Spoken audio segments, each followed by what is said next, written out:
Hai guys, selamat datang di channel Story Kaori, channel kedua dari artikel YouTube. Jangan lupa subscribe, share, dan like video ini. Cara-cara kolom komentar di bawah ini. Kisah pemuda kaya, anak bos besar, pemilik 73 perusahaan, yang menjadi cleaning service. Episode 736. Yanti yang melihat omnya Pak Bargali tiba-tiba hormat pada Kenshin. Yanti pun kaget sekali. Jantungnya berdetak tinggi, deg-degannya luar biasa. Omnya yang orang kaya, punya banyak pegawai dan pengawal, memanggil cowok itu tuan muda. Yanti pun ingin pingsan dirinya. Tak kuat melihatnya, Natalia pun terlihat menyapa Kenshin dengan ramahnya. Makin membuat Yanti kebingungan jadinya. Ketakutan pula di hatinya. Sebab apa yang diharapkan ke omnya, yang dikira bisa membelanya, ternyata malah sebaliknya. Om Bargalinya malah tunduk pada pemuda itu. Yanti pun lemas jadinya, melihat kenyataan di luar akalnya. Yanti pun sudah merasa, benar-benar akan masuk penjara. Di tengah hal itu Pak Bargali memanggilnya. Yanti, cepat kamu ke sini. Natalia pun berkata sama, melambaikan tangannya ke Yanti agar datang ke tempatnya. Yanti dengan wajah pucatnya, mukanya sendu tak bersemangat. Yanti pun berjalan menghampiri. Pak Bargali langsung bicara, "Oh ya tuan muda Kenshin. Kenalkan, ini keponakan saya Yanti Febriana. Dan juga sepupunya Natalia. Saya kesini karena diteleponnya tadi. Yanti, kamu memangnya bermasalah apa dengan tuan muda Kenshin ini?" Yanti semakin tak mengerti, menjadi bingung dirinya. Karena didengarnya berkali-kali, Om Bargalinya memanggil cowok ini dengan sebutan tuan muda. Yanti pun lalu menjawabnya, menceritakan kejadian singkatnya, memberitahukan dengan apa adanya. Pak Bargali pun berkata, "Kalau gitu Yanti, Om tidak bisa membantumu. Sebab kamu memang bersalah." Yanti pun kaget jadinya. Ketakutannya luar biasa. Omnya sampai berkata begitu, tak bisa membantunya. Yanti pun menangis. Terisak-isak tangisnya. Mewek-mewek dirinya. Penjara sudah di depan matanya. Padahal dia seorang bos perusahaan. Tak bisa membayangkan akan begini. Yanti pun lalu menjawabnya, "Yanti tidak bersalah Om. Tapi itu Marcel yang pertama merencanakan. Ingin melakukan penipuan. Melakukan kejahatan. Dengan merekayasa order fiktif perusahaan Pak Bakri. Serta menaruh barang yang terlarang di dalam kapalnya.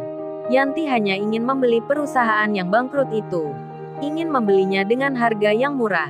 Tapi Yanti tak terlibat di lapangan. Apalagi menyuap pihak polisi. Semua itu yang melakukan Marcel Ong. Yang diminta orang tuanya. Yang juga seorang pejabat penting." Secara tak sengaja Yanti malah bilang. Yanti malah membuka rahasianya Marcel. Karena Yanti tak ingin dipenjara. Bang Hotman pun langsung menanggapi. "Oh jadi gitu ceritanya. Baiklah, mbaknya jadi saksi saja. Buka semua di pengadilan, agar mbaknya tak dipenjara." Bang Hotman pun berkata pada Kenshin tentang Yanti yang dijadikan saksinya. Kenshin pun menjawabnya, "Oh itu tak mengapa Bang Hotman. Kalau Febriana ini mau membuka semuanya, hal itu tak masalah. Malah lebih baik begitu. Biar terungkap semua, kenapa orang tuanya Marcel berbuat begitu." Di saat itu, Kenshin memanggil nama belakangnya Yanti, yakni Febriana, biar Yanti tak salah paham lagi. Tapi oleh Yanti dianggap lain jadinya. Karena cowok ini satu-satunya yang memanggil namanya Febriana. Hingga membuat dirinya merasa baper jadinya. Pak Bargali pun lalu bicara, "Kalau gitu terima kasih tuan muda Kenshin. Sudah memaafkan keponakan saya." Kenshin langsung menyela, "Terima kasihnya bukan pada saya Pak Bargali. Tapi pada Pak Bakri ini. Sebab Pak Bakri yang jadi korbannya. Beliau hampir saja dipenjara. Jadi baiknya Mbak Febrina ini minta maaf pada Pak Bakri." Pak Bakri pun sekarang sudah tahu. Ternyata perusahaannya itu tak bangkrut.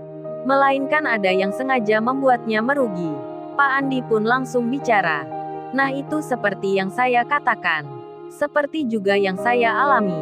Ada orang dekat yang ingin menghancurkan. Ternyata orang dekat itu adalah calon menantunya Pak Bakri sendiri. Beruntung sudah diketahui lebih awal di sini. Jadi tak berlarut-larut mencari buktinya. Tinggal besok Pak Bakri jalankan lagi roda perusahaannya kembali, agar para karyawan bisa bekerja. Nanti kita akan membantunya. Sebagai sesama orang yang pernah ditipu, yang pernah dijahati dan menjadi bangkrut, saya merasa simpati sekali, dan akan membantu Pak Bakri sampai bisa mandiri lagi. Pak Andi bicara sambil tersenyum. Pak Bakri mengucapkan terima kasihnya yang sebesar-besarnya. Sedang Sania pun langsung marah pada Marcel. Sania berkata, "Jadi lu Marcel penjahatnya, yang merencanakan ini semua. Tak kusangka lu sampai begitu. Awalnya lu baik tapi ternyata itu sandiwara. Lu pura-pura menolong orang, padahal ingin dilihat dan disanjung. Beruntung gua tak jadi menikah denganmu. Beruntung dan bersyukur aku sekarang. Kedokmu terbuka di sini. Beruntung pula aku bertemu Mas Kenshin ini. Meski pura-pura aku jadi pacarnya, tapi ternyata Mas Kenshin ini menolongku. Menolong papa dan mamaku, menolong keluargaku. Sebagai laki-laki lu harusnya malu pada Mas Kenshin ini. Dia jauh lebih baik darimu. Lebih santun, lebih baik semuanya." Marcel diolok-olok Sania. Sania sangat benci sekali. Marcel pun marah jadinya, tak bisa menguasai dirinya. Emosinya begitu tinggi, harga dirinya dikata tak bernilai. Kalah jauh dengan pria di depannya. Langsung Marcel berlari secara tiba-tiba, menyerang dan menghantamkan borgol yang dipakainya itu ke Kenshin, hingga mengenai tangannya Kenshin. Tangannya Kenshin yang terluka, yang kemarin kena tembakan, jadi terbuka lagi lukanya. Semua pun kaget dibuatnya, karena begitu cepatnya. Iwan pun langsung bertindak. Pak Bargali langsung memukul Marcel. Pak Andi pun sama dibuat marah jadinya. Kaori begitu terkagetnya melihat hal itu yang tiba-tiba.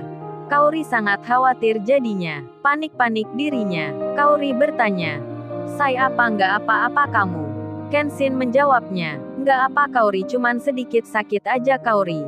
Baju Kenshin pun mengeluarkan darahnya. Luka tembakan itu memang terbuka. Kaori langsung melihatnya. Kaori pun bicara, "Say, ayo kita ke rumah sakit." Kenshin menjawabnya, "Nggak usah Kaori, luka kecil gini aja pakai ke rumah sakit segala." "Sudah nggak apa Kaori." Pak Bargali yang sudah memukul Marcel bilang, "Kamu berani memukul orang yang menyelamatkan cucu saya. Gua tonjok lagi mukamu, tahu rasa kamu. Itu yang kamu pukul luka kena tembakan. Karena menyelamatkan 3 anak kecil yang diculik.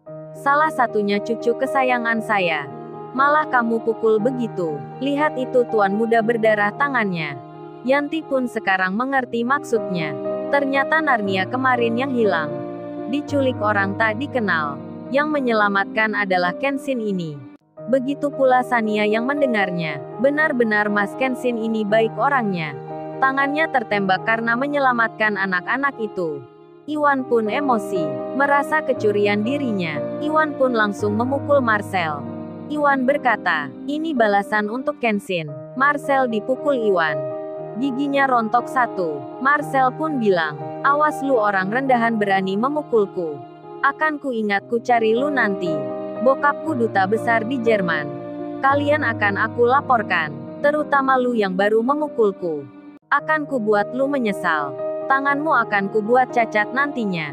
Awas-awas kalian semua. Ah, banyak bacot lu." Iwan memukul Marcel lagi. Iwan bicara, "Ini aku tambahin." Marcel pun tak bisa membalas. Karena dibawa polisi, Marcel masih mengomel, "Pak polisi, papa saya duta besar. Saya tak bisa dipenjara. Karena papa saya pejabat penting negara. Kalian akan aku adukan." Marcel pun juga berkata ke Iwan, "Awas lu akan aku cari sampai kuburan. Lu mati pun akan kupotong tanganmu." Marcel marah sekali. Bang Hotman sampai jengkel mendengarnya. Bang Hotman pun berkata, "Kalau gitu panggil orang tuamu nanti. Jadi anak pejabat jangan sombong. Jangan main-main dengan hukum. Saya tunggu nanti di pengadilan." Kenshin pun tangannya diperban Kaori. Pak Bakri lantas mengucapkan terima kasihnya lagi. Begitu pula Sania, mamanya, serta Pak Bargali dan Natalia. Termasuk juga Yanti Febriana, yang jadi baper pada Kenshin. Karena namanya tadi dipanggil belakangnya. Emang agak lain si Kenshin. bisa membuat baper banyak wanita. Lalu, bagaimana kisah selanjutnya? Subscribe channel ini untuk episode berikutnya. Terima kasih. Jangan lupa ya guys, untuk kelanjutan ceritanya ada di channel Story Kauri. Jangan lupa subscribe ya guys, dan tekan notifikasinya